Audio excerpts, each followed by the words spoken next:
સિહોર નગરપાલિકાના વહીવટ સામે જનતામાં પ્રચંડ આક્રોશ, સારો રોડ તોડી પાડતા ભ્રષ્ટાચારના આક્ષેપો સાથે અને કાયદેસરની કાર્યવાહીની ચીમકી. સિહોર નગરપાલિકાના સત્તા પક્ષના બિનજરૂરી વહીવટ અને પ્રજાના ટેક્સના પૈસાના વેડફાટ સામે સ્થાનિક જનતામાં ભારે રોષ જોવા મળી રહ્યો છે.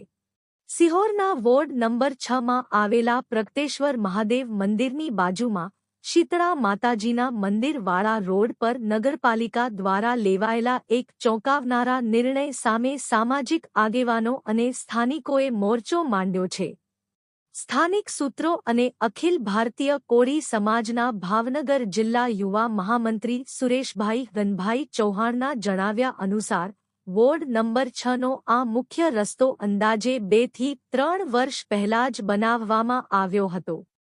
આ રોડ હાલમાં પણ એકદમ ઉત્તમ અને સુપર કન્ડિશનમાં હતો, જેમાં કોઈ પણ પ્રકારના ખાડા કે મોટી ખામી નહોતી.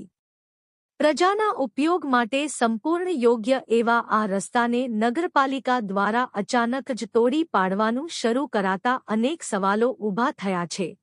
પૈસાનો વેડફાટ કેમ?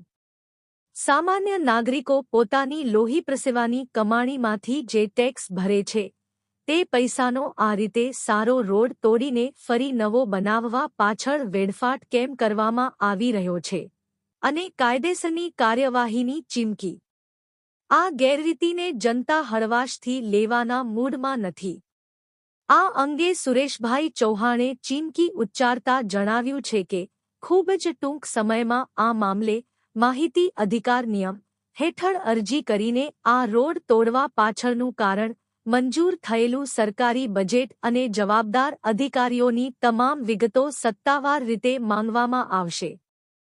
આ સાથે જ સત્તાનો દુરુપયોગ અને પ્રજાના નાણાંના ભ્રષ્ટાચાર બદલ તમામ જવાબદારો સામે ઉચ્ચ સ્તરે રજૂઆત કરી કાયદેસરના પગલાં ભરવાની તૈયારીઓ શરૂ કરી દેવામાં આવી છે. સોશિયલ મીડિયામાં પણ આ ઘટનાનો વીડિયો વાયરલ થતાં તંત્ર સામે લોકોનો ફિટકાર વરસી રહ્યો છે. બ્યુરો રિપોર્ટ, કિરણ ચૌહાણ, ભાવનગર.